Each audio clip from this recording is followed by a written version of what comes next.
as I was saying, we're here with 3 fantastic instructors who use OER and have received OER grants in the past, and an instructional designer from Citi.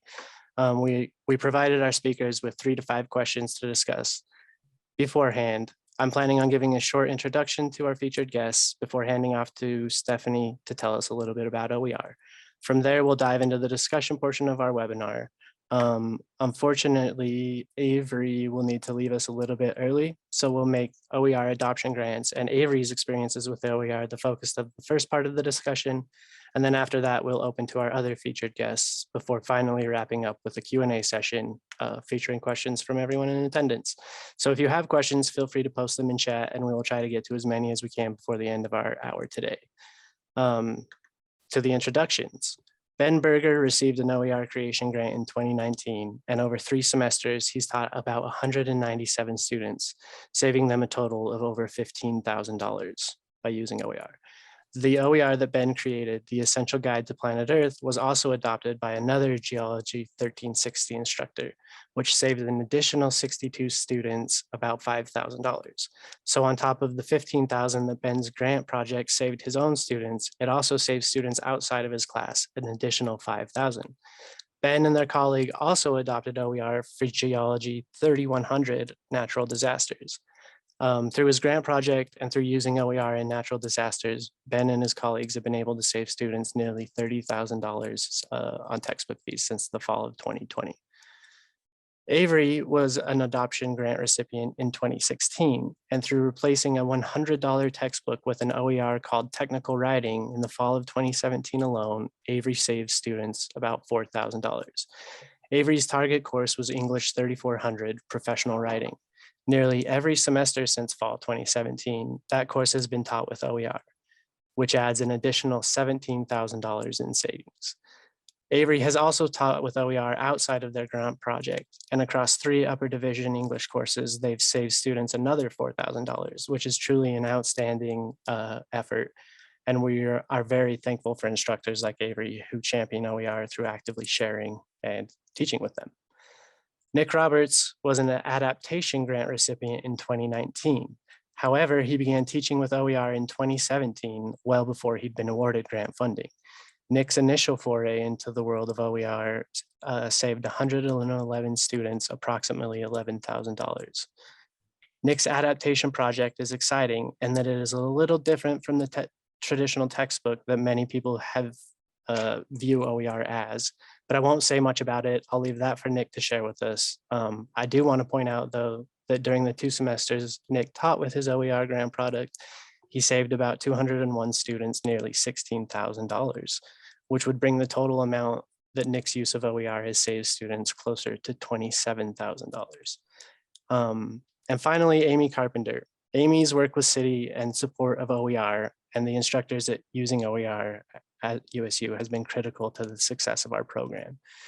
She's a standing member of our Affordable Learning Resources Committee and has been advising instructors interested in chatting about course organization and integrating OER into Canvas for years. So with those introductions aside, let's hand over to Steph to hear a little bit about OER.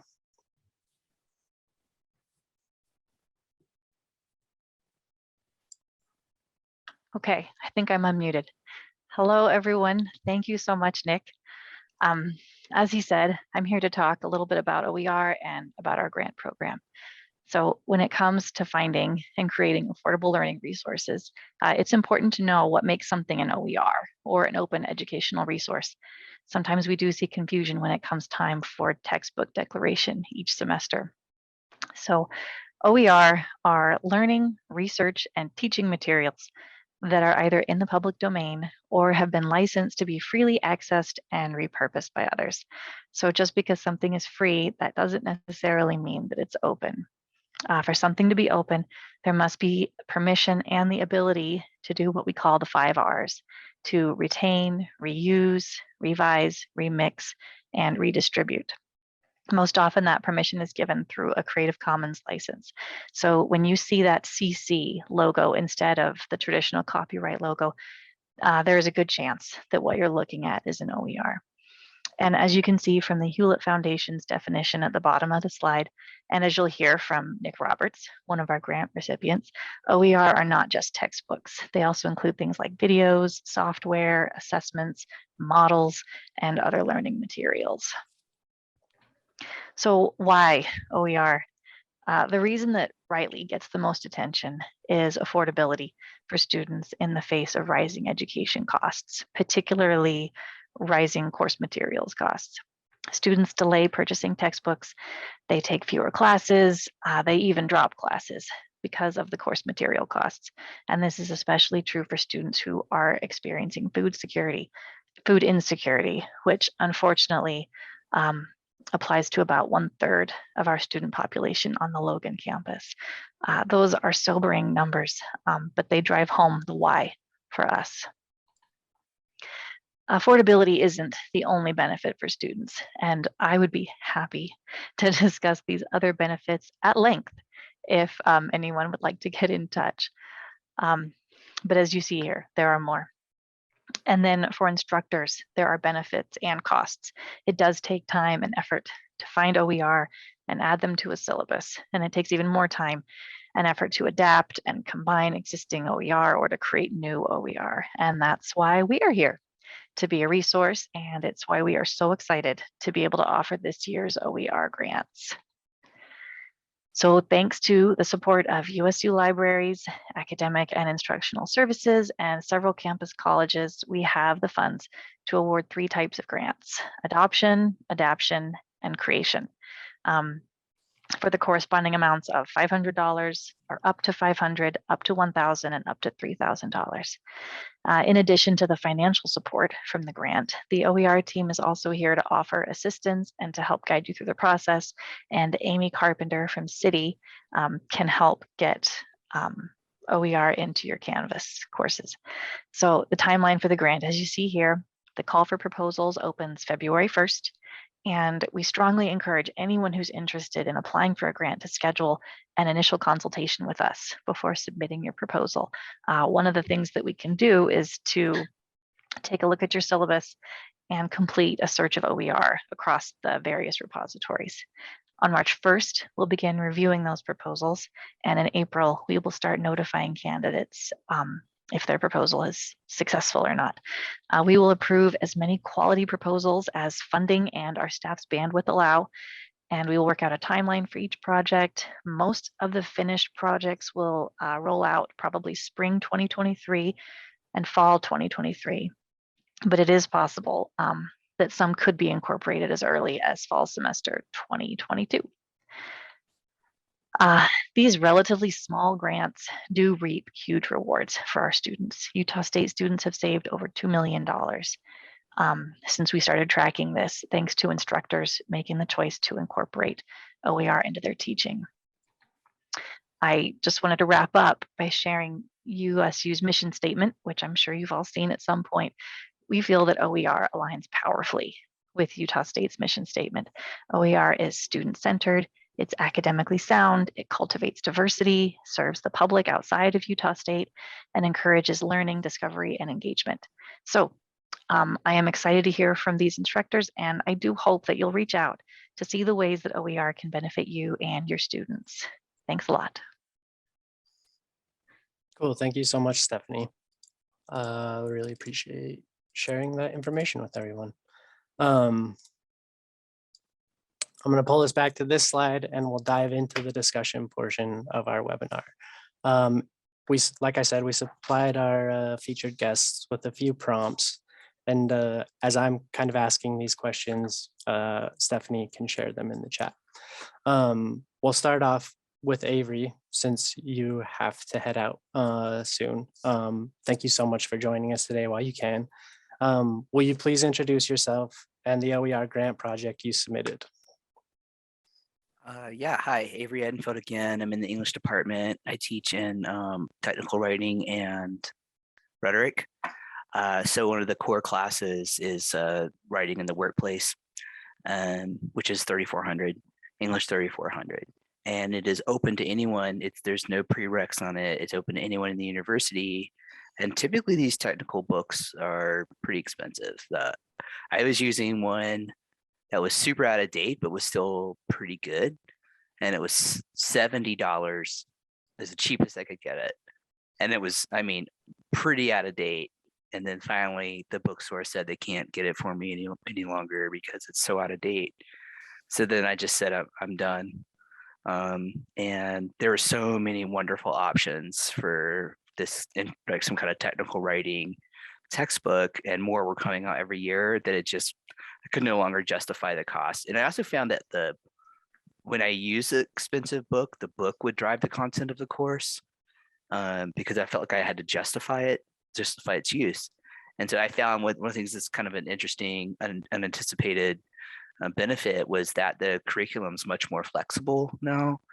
But I have an update that the class is now also being offered as a computer science majors writing, whatever.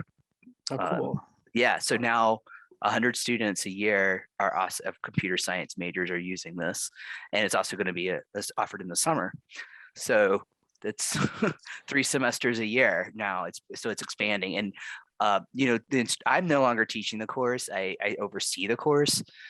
I'm the course coordinator within the program. But the one condition I put on whenever students teach is they have to use an OER.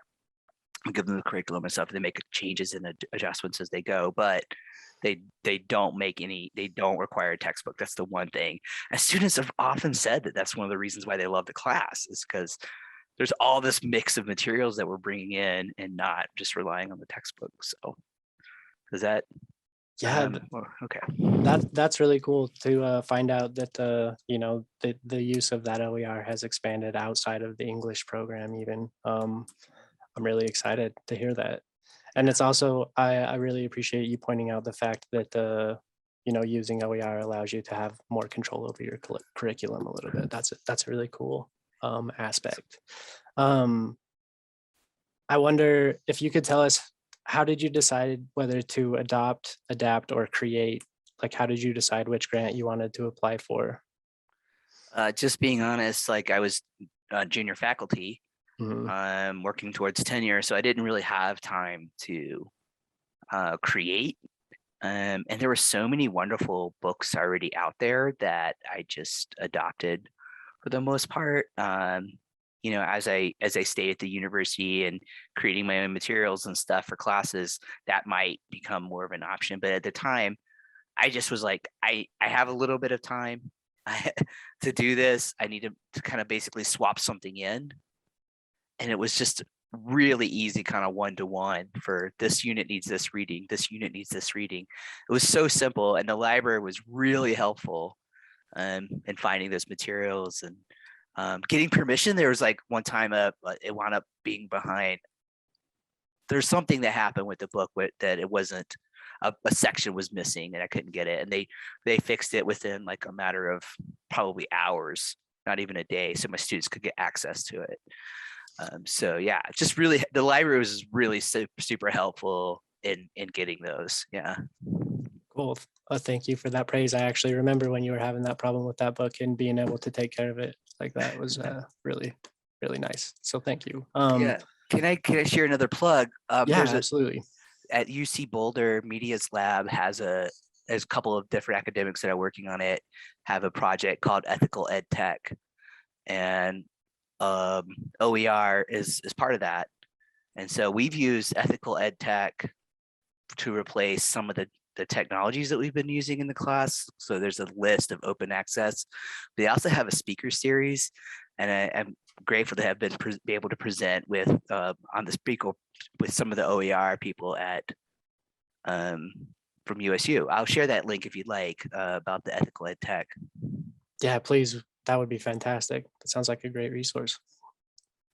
We get questions about that a lot. So yeah, love to learn about that.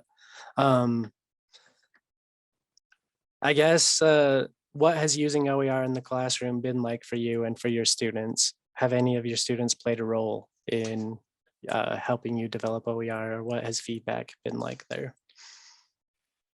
Yeah, the students are the main reason why I went there, because like I said, I mean, I felt like I needed more flexibility and to be able to continually be able to update the materials. And that would require a really expensive book to be able to do that. Mhm. To have even something that's like maybe talking about like Substack or, social media, you got to have, that's going to be a really expensive book. Yeah. But, not using OER, using OER instead of these books, I'm able to bring in readings. Like I could have done that before, but then there's like, well, why do we have the book? Mhm. So, I mean, it was just this, there was this dialectic between changing, keeping the course up to date and student feedback, and the resulting dropping of an expensive book was really helpful in allowing me to keep that fluctuation going.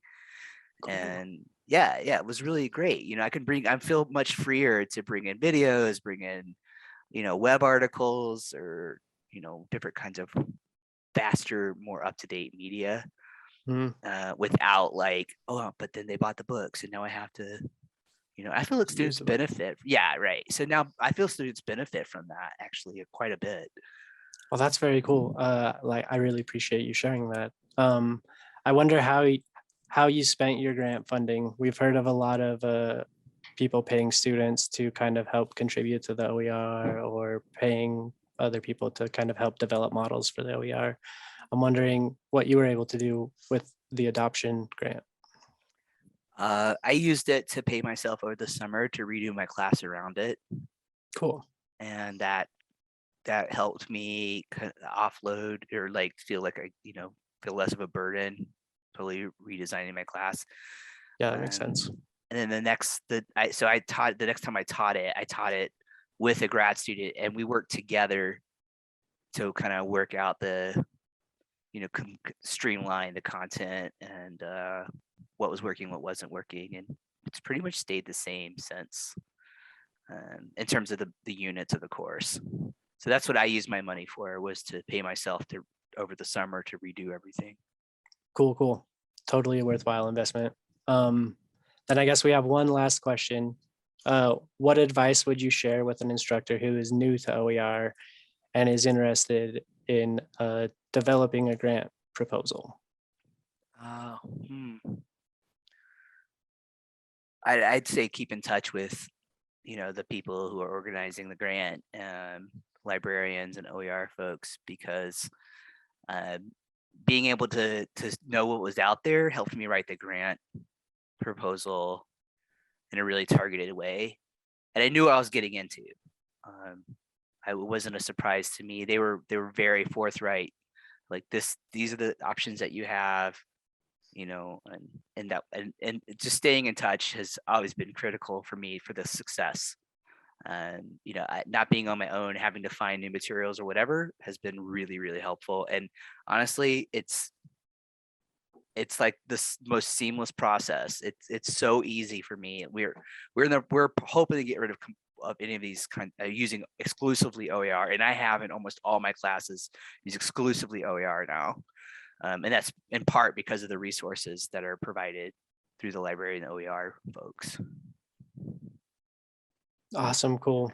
Well, thank you so much, Avery, for spending some time with us, for your wonderful plugs of the library, and for talking to us a little bit about your project. It's really cool Oh, thanks. for us to hear as the OER program what we can do that really works. And I think it's really helpful for members of the audience to hear, somebody with some experience talking about it. So thanks, thank you. And shout out to Amy Carpenter for all her help, not just with the getting it done, but also the pedagogy, right? That's also an important thing, and I appreciate your help.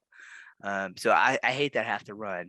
I wish I could stick around, but I'll stay here for a little bit longer and hear what folks are saying before I have to go. So thanks for having me. cool. Yeah, you're welcome. And we'll do this again in the future too. So thank you for coming. Cool. So I guess at this point, let's open it up to Ben, Nick, and Amy to kind of share some of their comments, and we can kind of go through some of these prompts again. And we'll just kind of start where we started with Avery. Ben, do you want to take a minute to introduce yourself and your grant project? Yeah, my name is Ben Truenberger, and I'm a professor of geology at the Uinta Basin campus in Vernal, Utah. And my grant was to actually create a new OER textbook for my Planet Earth class. So I can talk a little bit about the creation of an OER and my decision to do the creation instead of adoption. Prior to this is a class I teach pretty much every semester. I have a cap of 75 students in that class each semester, and I've been teaching it for 11 years now, every semester. So it's on my regular teaching load. So I'm always kind of working on that class and developing it. Initially, the class we used this big, huge textbook here, the Blue Planet, that was published. It's about $100 for the students to purchase it. And we had been using that for quite a few years. And I had been working with some other faculty who've been teaching the class in our department. And that textbook we had all kind of adapted and we're kind of using. One of the reasons that I decided to use an OER was that this class that I teach, I basically was getting a little nervous that the textbook was getting out of date. It was published in 2011. Eventually, the author of the textbook had passed away a few years ago. And so I kind of was like, I don't know if there's going to be a new edition that's going to come out or if it's just going to become obsolete at some point and difficult to obtain. And so I wanted to develop my own textbook. Initially, I looked at trying to adopt an OER that was out there, but searching around, I couldn't find an OER for this class. There were two contenders that were out there. One that was developed by Salt Lake Community College, which was used in an intro sort of geology course, and then an intro textbook that was used, developed by somebody up in British Columbia, Canada, that was available as a website.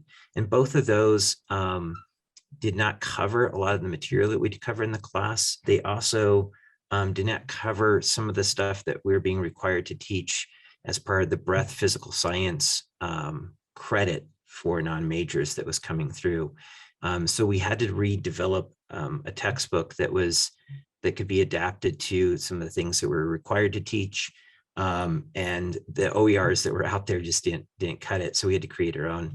And so, yeah, so I wrote a textbook and made it available as an OER, Creative Commons.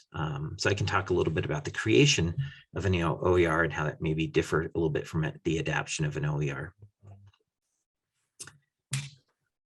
Well, I'm going to make a note of that and we'll come back to that. Let's hear from Nick. Same question. Introduce yourself and your OER adaptation project. Sure. So I'm Nick Roberts. I'm a faculty member in mechanical and aerospace engineering. And my adaptation project was for a junior level course in our program. It's a core required course. In the past, I'd done OER in a different required course in our program, as Nick mentioned. And a lot of the feedback I got from students from doing that was they appreciated the cost savings, but there were some negative responses, negative comments in the course evaluations at the end, really suggesting that, the quality of the materials weren't quite the same. Publishers put a lot of money into engineering textbooks and compile very large problem banks that students can do. A lot of engineering courses are problem solving focused. We solve a lot of problems. Students like to get a lot of practice. And so with this adaptation grant, I decided that, just adopting an open textbook or compiling open resources doesn't give students the same experience that they're expecting in engineering.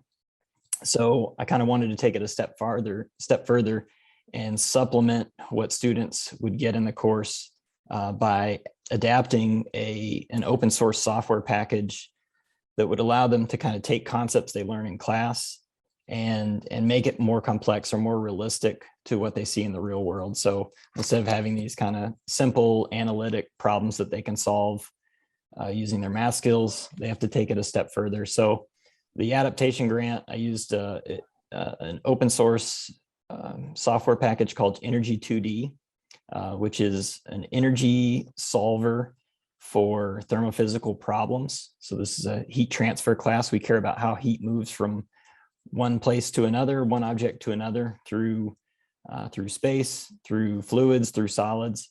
And I adapted that software package to really set up some similar types of problems that we see in the class that we ultimately simplify so we can get an analytic solution, and created those to go kind of to partner with homework problems and problems that we're doing from somewhat of a dated textbook problem set.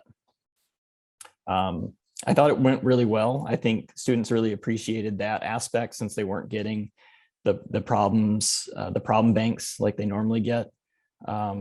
I think there's still more that we can do. I hope to follow this up with maybe a creation project that really does focus on creating these problem banks. But I think students appreciated it, and they were okay. They liked the cost savings, and they were okay not getting that same ebook experience that they get in other courses. Cool. Thank you for sharing. That's very, it's really neat to hear about your project after looking over it so much. Amy, I wonder if you would be willing to introduce yourself and tell us a little bit about City and how you guys help instructors who are interested in using OER. Yeah, great, thanks. I'm Amy Carpenter. I'm an instructional designer with our Center for Innovative Design and Instruction. So we're a team of 5 instructional designers, and we focus a lot of our effort on building high quality online courses kind of from start to finish. But we also are happy to work with anyone who wants to improve their teaching. And so I've been involved with the OER projects probably from the get-go. I think so. I think it's so cool. I'm passionate about it. I think it's a great use of resources on campus, and I know that students really benefit from it. So it's fun to see the projects develop and get implemented. And so, for what I can help you with on the Canvas side of things, on the teaching side of things, is something as simple as, helping you swap out the links in your course, right? For your textbook links. For some of the projects, I've taken the final OER project and broken it down into chapters so that we could put the applicable chapters with the course content instead of a single link to a book. And I continue to help people with that as they use these resources from semester to semester, if they're swapping some things out. So that's a simple thing. And we also, my team works closely with the Disability Resource Center. And so as we start to look at implementing the content in Canvas, there's sometimes accessibility issues that come up. And so we can partner with the Disability Resource Center to make sure that the content that we're putting into Canvas is accessible for all of your students. So sometimes instead of just simply putting a link up, and Ben knows a lot about this, I was looking at his course today, it's, we can actually transfer that content into Canvas as a web page. And so it becomes interactive. We can make live hyperlinks in the content, so we can take a look at what you've got and decide, is this the most usable for students in a downloadable format? And if so, is that downloadable format accessible? Or do we want to transfer this and turn it into more of an interactive web page where we can link out to other resources, where we could do pop-up content, where we could do some organizational things within the page. And so that's sort of the technical side of what we can help with, of what I can help with. And then, thinking of what Avery said about pedagogy and that sort of thing. I mean, I would certainly say, take this opportunity and look at your class holistically, and we can really help with that. Odds are, I would say, don't just try to line up your OER with the existing textbook. Take the opportunity to say, what's the best way to present this content to my students? Because you are, like Nick said, you've got so much flexibility, and Avery said the same thing. And so it might be that we can kind of turn the course on its head and start from a different angle, and build up and scaffold things differently. And so don't, give yourself that freedom to sort of build the thing from scratch instead of feeling like you've got to just fit find pieces that fit what you already have. Awesome. I love to hear that. That's really sound advice. Give yourself time to look at your course holistically and see how you can really develop it into something even more excellent than it already is. Very cool. Yeah, as Steph said in the chat, if anyone has any of their own questions, feel free to post them in the chat, and we will get to that portion of asking our panelists your questions soon. But before we do that, I wonder if you guys would be willing to speak about, Ben, you mentioned you'd be willing to speak a little bit about the process of creating an OER. I wonder if you could talk about that a little bit more. Yeah, sure. So the reason, I'll give you a story about why I actually did the creation of an OER. For one of my other classes, so this class that I've been teaching every semester for many years, and I had developed a really a nice Canvas page for it. I had video lectures, a really nice test bank, lots of projects and stuff that I had developed using the published textbook. And one of my other classes that I teach less frequently, they quickly changed the textbook on me. They got a new edition, and I went ahead and adapted the new edition. And when I got it, within like 3 weeks of class to start, I realized that they had changed a lot of stuff in the textbook. And this happens a lot in science textbooks, where the new edition comes out, you review it, and they've changed a lot. They've reorganized it. There's different chapters. They move things around. And for that class, I had done the same thing. I'd spent a lot of time developing lectures, test banks, and all this stuff. And I suddenly, within like a very short turnaround time, had to go in and change things very quickly. And it was a horrible experience that I was terrified of this other class that I'd spent so much time like designing for the students, that if a new textbook edition came out, it would be radically different than the one that I had been using, and I would have to suddenly redesign the course. And so it really attracted me to creating an OER, or to kind of having the access to modify and change maybe an existing OER, is that it could change with the course. Meaning, if I was required to teach something different or add some new things, then I could easily add it and change it. And I also was in control of the content, so I wasn't beholden to a publisher and around their time frame. One of the big issues, I think, with using like an ebook that a publisher produces versus an OER is that ebook oftentimes has to link into Canvas under the bookshelf. And so it's kind of hidden from view for the students. So when the students are doing stuff, interacting with an ebook that the publisher produces, it doesn't necessarily track all the way into Canvas. And so there's always interface issues between the publisher's stuff and Canvas and getting those grades inputted in there. So for those of you who use a publisher ebook that has activities and stuff for the students in their own kind of grade book, and you have to port it into Canvas, that can be a problem. You have to be on the phone with the publisher all the time to do that type of stuff. With an OER, it's all in there in the Canvas, and because it is not copyrighted and everything's Creative Commons, you can change things kind of on the fly. And so if there is a new discovery or things change and you need to update it, you can do that very easily between semesters and just go in there and update it. And you don't have to necessarily worry about the next edition to come out of the textbook and what it's going to change. If there's a mistake in the textbook, if it's a published textbook, you can't change it. You have to tell your students, all right, this figure is wrong. But now when I discover a figure is incorrect in the textbook, it's really easy to go in and just change it and fix it. So that was one of the reasons that I decided to do a creation of an OER, is I could really develop it around the class. The two things I would recommend is, if you're considering doing a creation grant, to do it for a class that you typically are planning on teaching very frequently, and also a class that you're like passionate about. Because one of the things about creating a textbook that I discovered was that I dived very deep into the subjects that I teach and had to kind of really understand the content at much deeper depth than I typically would teach it, or that typically was presented in the textbook.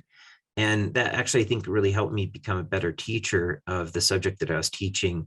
It wasn't necessarily just reading through a textbook. I was diving deep into the literature to kind of really get a good context of what I wanted the students to know and to give them a view of that.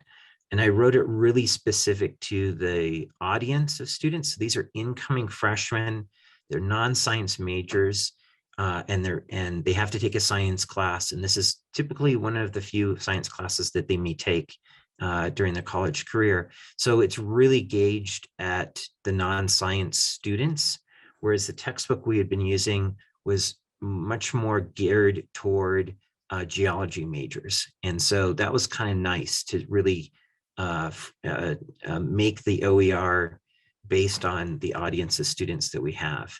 And one thing that Amy mentioned that's really valuable is it's all embedded into Canvas. So it's kind of native to the Canvas experience. So when they start day one, all the readings, all the materials are there, and they can actually go through Canvas, and it's all presented in the pages that they're reading in Canvas. They don't have to link off of Canvas to do reading or pull a book out off the shelf to read. But yeah, there's a couple downsides that I've had. One, I'm still working on getting a print version of it. Right now, I have PDFs of it, but I'm still kind of going through and fixing some like little bugs and formatting with it to get it into a print format. That was a little challenging, but a lot of my students want a print format, which I was surprised by. I was kind of surprised by, so I'm trying to get a print one together. The other thing, talking about accessibility, the very first time I launched the OER, the very first semester, I think I had 2, maybe 3 visually impaired students in my class. And so I had to port it out into a PDF so it would work with their text readers. I imagine this might be a problem with a traditional published textbook as well. I've had blind students in my class where they've had to have a reader. But that's something to kind of consider. And that's something that I've been thinking about, developing an audio version of the textbook for blind students. Since then, I haven't had any blind students in the class, but I occasionally do have a blind student who needs some extra accessibility to an OER. Most text readers can do pretty good with a simple PDF.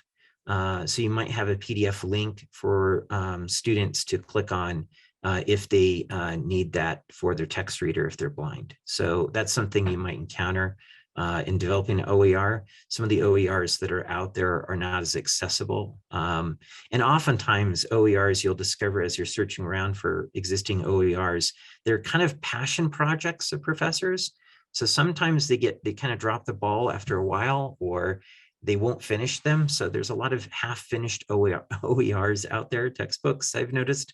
And so you might have to kind of play around, pick up the material and carry it with you and finish it out or expand it out if you don't like it, because it's adaptable and very modular. You don't have to worry about copyright or plagiarism because you can take it and you can modify it to your own tastes, which is something I designed with the OER so that other faculty can take each of the chapters and they can say, oh, I want to teach this part, but I don't want to teach this part. And they can make it. And I wrote it very specifically so that they don't link together, which is very difficult to do.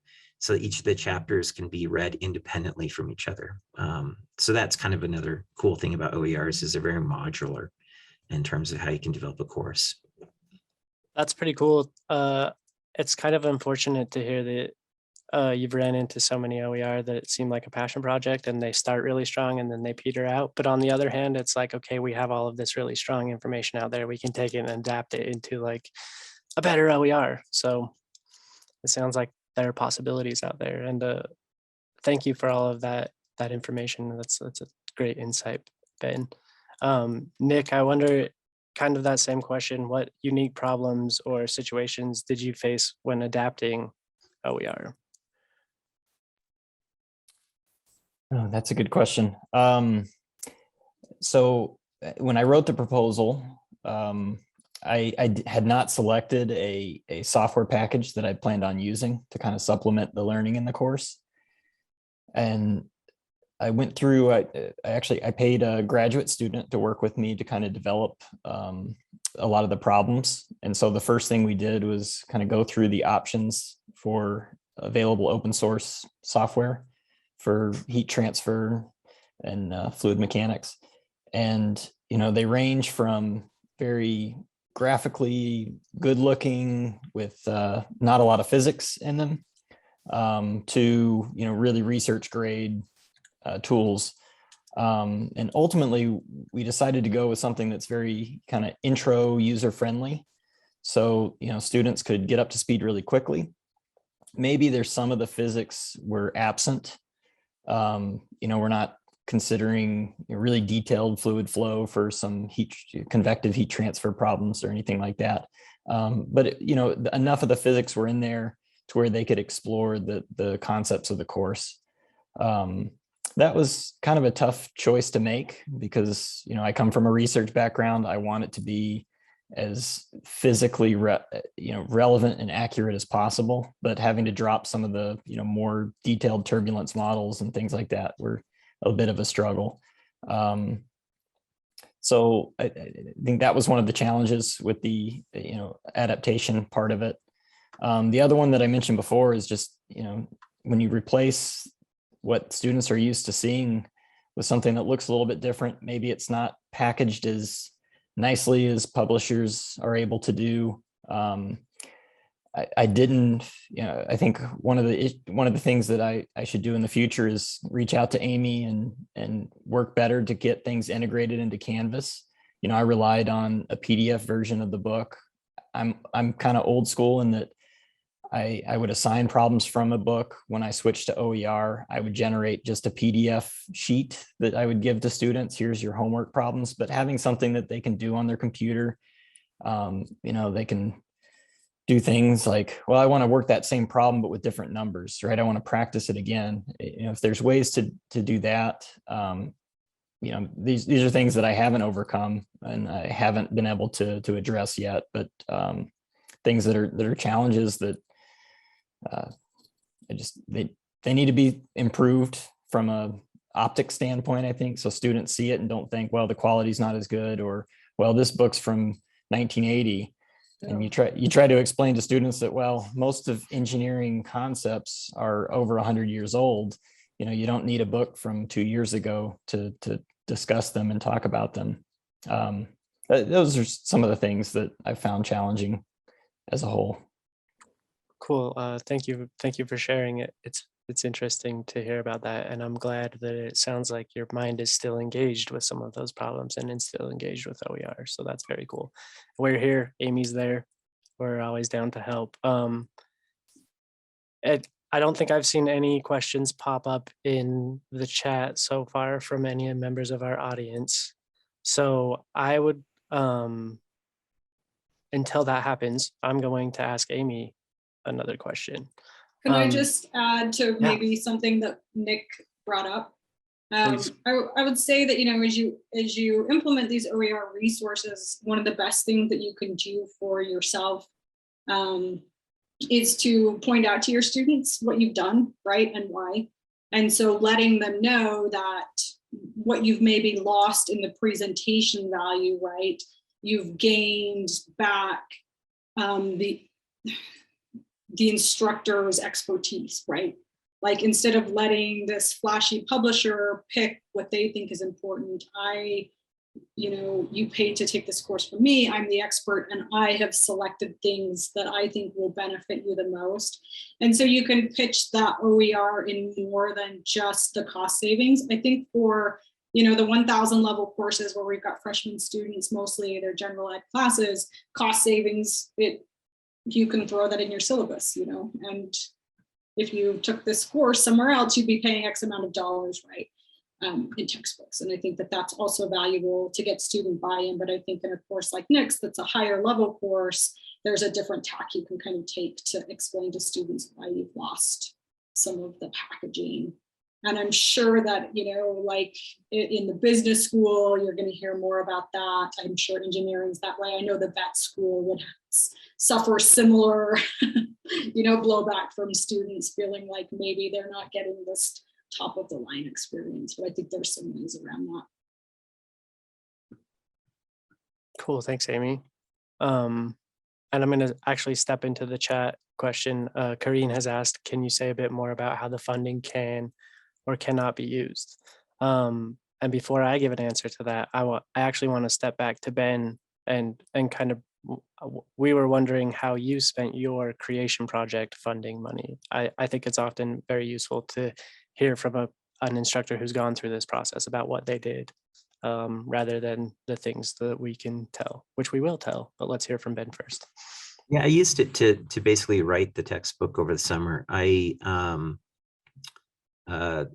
One of the other things that you could probably use funding for is, that might be a good idea. I didn't do it, but would be to do some of the copy editing or graphic design or something like that with an OER.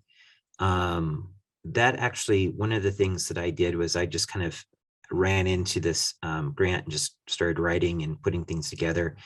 And the thing that surprised me the most about it was the time it took to do things like figures and some of just the graphic design, which is something that you could work with someone to go through and design and do. I would hunt around for Creative Commons images that I could use, mostly coming from the Wiki Creative Commons sort of database and searching through those. One of the things that I found in doing that is that there would be some figure that I would see, like Bowen's reaction series or something like that. It's in every single textbook that's published. But I couldn't find one that's copyright free, right? So you'd have to quickly draw one. And you would have dozens of examples you could use, but you couldn't use any of them because they are copyrighted. So having someone just to sit down and help you with some of the figures would be a really wonderful thing. Like if you have a grad student or an undergrad who's artistically inclined, that type of stuff would be something to incorporate into a grant proposal, even if it is an existing OER too. One of the beautiful things about OERs is that you can pull that information and change it, so you can add to it. And I used Wikibooks, which was not in my grant proposal. Initially, I didn't really understand Wikibooks, but discovered it as I needed to find a host site for the textbook. And what's really wonderful about Wikibooks is that you can have a team of collaborators that are editing it at the same time. It's like a Wikipedia entry, but it's a textbook. And so you can give permission to people to edit it at the same time. So they can go through and help make some of those changes and adapt it. So if you are teaching a class with a number of colleagues who are teaching the same class and want to adopt an OER, you can all work together on editing and keeping that OER up to date and adding things to it, and then pulling that information into your courses, which is something that's kind of cool. You can do some team building sort of things, especially classes that are taught with colleagues in your department, where you have multiple sections of the class being taught. So yeah, those are some of the ways you could use funding. Obviously, when you're creating OER, you're going to require a lot of time. I was pretty amazed at how long it took me to put it together. And then even adopting an OER and developing it and incorporating it into your class, especially bringing it into Canvas and having it so that it syncs in with your course materials, does take a lot of time, a lot of editing, and so definitely budget that into your grant proposal.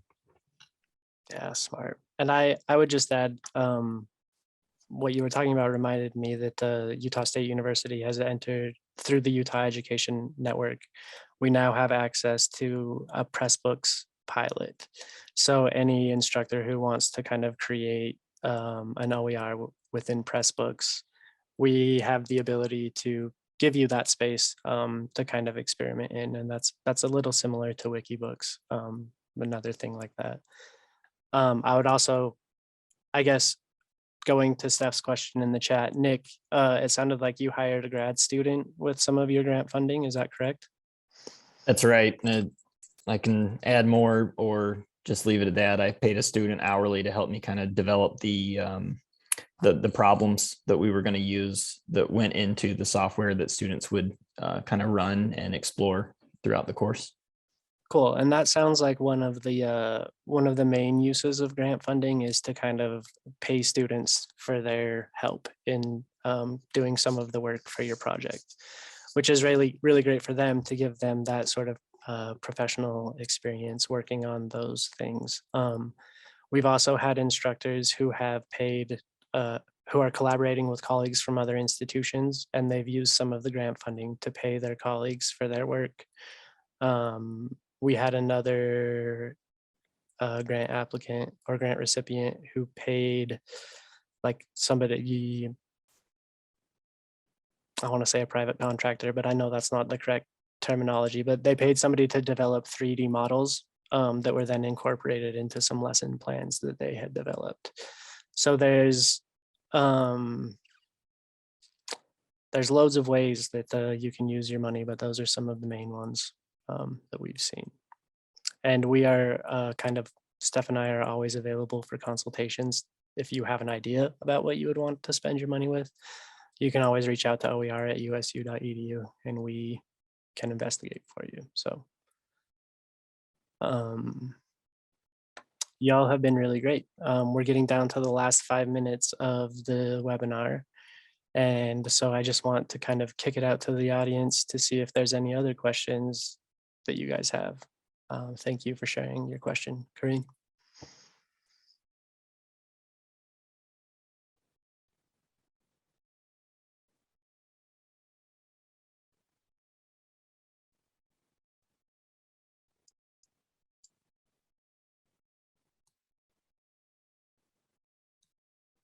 Okay. Nick, can you hear me? Yep, we can hear you. Hi, Sam. Yeah, I have a question, maybe a little different. So we've been playing with our OER in the courses that I'm teaching, and we've thoroughly enjoyed consulting with you and Stephanie and everyone. But I was wondering if you guys have thought about or are willing to facilitate consultation with other faculty. They don't even have to be from USU. I don't know if you have some sort of coalition where we could talk to. I teach a course called Juvenile Justice. So it would be good to talk to someone who may have worked on OER in juvenile justice, so I can get a different perspective while developing a juvenile justice textbook. Is that a possibility? I started working on it on my own, but if you guys are interested in it, it would just be, I think, amazing if we work together to make that an option for faculty like me who like diverse type of consultation. Yeah, that's definitely a unique question. We have a few different like professional connections throughout the state to different OER programs. And we're also tuned into a couple of listservs and things like that. So if you want to send us an email with a little information about that and express your interest in connecting with other people who have written the same type of OER or created the same type of OER, we can begin looking around and seeing who we have in our networks that we can put you in contact with. And that's something we would love to do. I think that would be great.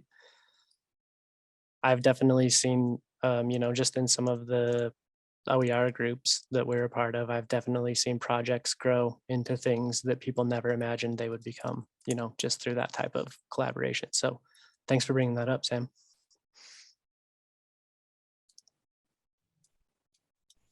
Yeah, some of the OERs that I saw that were very successful that I found out there were ones that were team built by, people at different institutions that came together to build it. Ones that were more passion projects that were done on their own. Sometimes those peter out as they get too busy to finish them and stuff. So some of the really nice ones I saw were ones that had quite a few people involved in that project. So yeah, definitely reaching out would help. Yeah, totally. Cool. If there's no more questions, then I'm going to spend the last 2 minutes with a question for Amy Carpenter. Amy, what can an instructor who's interested in teaching with OER do to be prepared to consult with you about integrating it into their Canvas or considering different pedagogical aspects? My biggest recommendation would be what I would recommend, regardless of OER, but to come prepared with a, clearly identified learning outcomes for your course. What is it that you want students to walk away from your course knowing how to do? And that gives us a really good structure then to start looking at the best ways to implement any content into the course, and how we're going to scaffold the different learning activities with the different content that's available. So write your learning objectives. You can start with the idea objectives for your course and branch out from there, but that's a really good starting point. Cool. Thank you so much, Amy and Ben and Nick and Avery and everyone in attendance today for coming during your lunch hour and spending some time with us learning about OER. I've put up our contact information on the screen so you can reach out to Steph or myself or the team as a whole. We're always happy to address new and unique questions and to consult with people who are interested in either incorporating OER into their course, or in this case, somebody who's interested in developing a grant application. We look forward to hearing you, and thank you all again. We really appreciate your time. Thanks, everybody. Thanks. Thanks. Good to see y'all. Bye. Yeah, good to see you, Sam. We'll talk to you later. All right. Bye-bye.